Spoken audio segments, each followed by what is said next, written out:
जय श्री कृष्ण। यह मनुष्य जीवन असंख्य जन्मों के पुण्य का फल है, जो हमें केवल इसीलिए प्राप्त हुआ है कि हम भगवान का स्मरण करें, भक्ति करें और अपने जीवन के वास्तविक उद्देश्य को समझें। संसार का प्रत्येक आकर्षण क्षणभंगुर है, किंतु जो आकर्षण भगवान श्री कृष्ण के चरणों से जुड़ता है वही शाश्वत है। इसी स्मरण को जागृत करने के लिए वर्ष में 24 बार वह पावन तिथि आती है जिसे एकादशी कहा गया है। इन सभी में जो उत्पन्ना एकादशी है, यह एकादशी भगवान श्री हरि को समर्पित है और इस वर्ष यह शुभ तिथि 15 नवंबर 2025 शनिवार को मार्गशीर्ष मास के कृष्ण पक्ष में मनाई जाएगी।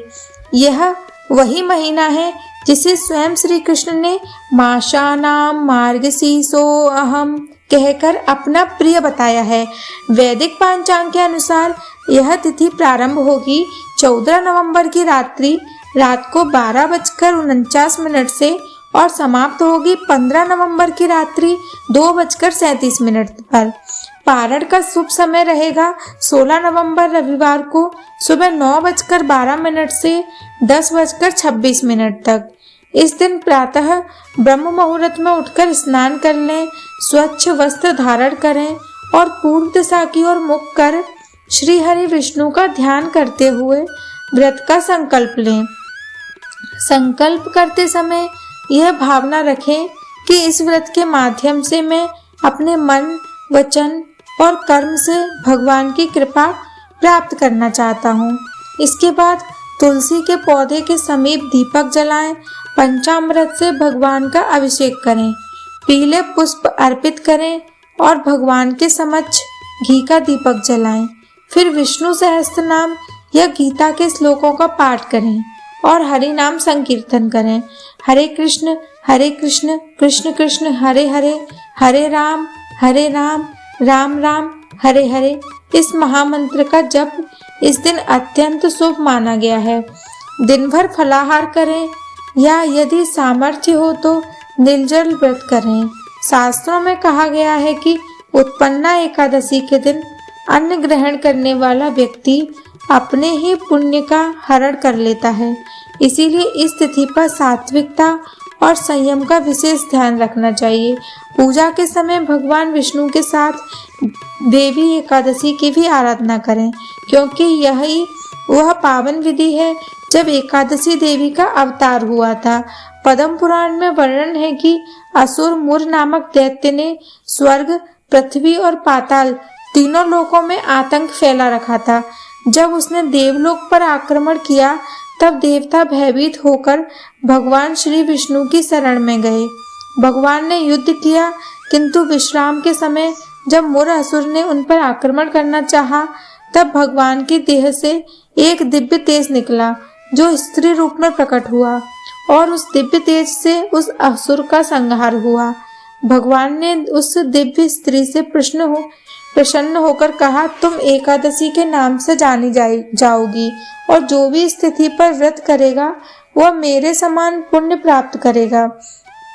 इस प्रकार उत्पन्ना एकादशी का आरंभ हुआ और तब से यह व्रत मनुष्य को पाप से मुक्त कर मोक्ष की ओर ले जाने वाला माना गया है।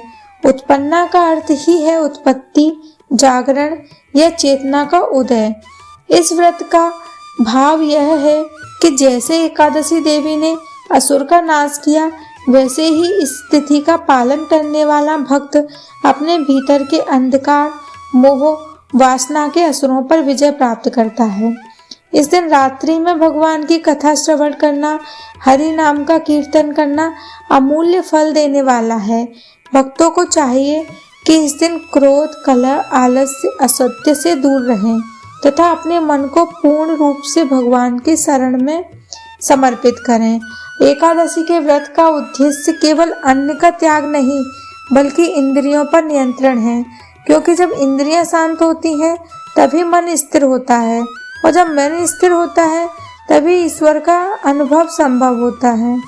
रात में भक्ति गीत गाते हुए गीता के श्लोकों का उच्चारण करें और जागरण करना विशेष फलदायी है।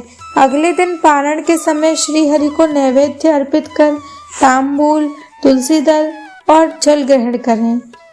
इस प्रकार पारण का समय निकल जाने पर व्रत अधूरा माना जाता है, इसीलिए निर्धारित समय में ही व्रत का समापन करें। पारण के बाद दान पुण्य अवश्य करें, जैसे भोजन, वस्त्र या गोदान, क्योंकि एकादशी का फल दान से और भी बढ़ जाता है। उत्पन्ना एकादशी का व्रत करने से पापों का क्षय होता है, वंश में सुख समृद्धि आती है और अंत में आत्मा भगवान के परम धाम की ओर अग्रसर होती है। कहा गया है, जो व्यक्ति श्रद्धा से एकादशी करता है उसके पूर्वज नरक से मुक्त होकर विष्णु लोक को प्राप्त होते हैं। इसीलिए इस व्रत का पालन केवल स्वयं के लिए नहीं बल्कि अपने कुल के उद्धार के लिए भी होता है। यह व्रत हमें सिखाता है कि सच्चा सुख भोगों में नहीं, त्याग में है। सच्ची भक्ति शरीर में नहीं, भक्ति में है। और सच्चा घर इस संसार में नहीं, उस धाम में है जहाँ श्री कृष्ण मुस्कुराते हैं। अतः इस उत्पन्ना एकादशी पर तन, मन और वचन से श्री हरि का नाम जपें, अपने जीवन को सात्विक बनाएं और अपने हृदय में भक्ति का दीप प्रज्वलित करें, क्योंकि यही दीप हमें अंधकार से प्रकाश की ओर, माया से मोक्ष की ओर और असत्य से सत्य की ओर ले जाता है। हरे कृष्ण कृष्ण कृष्ण हरे हरे, हरे राम राम राम हरे हरे।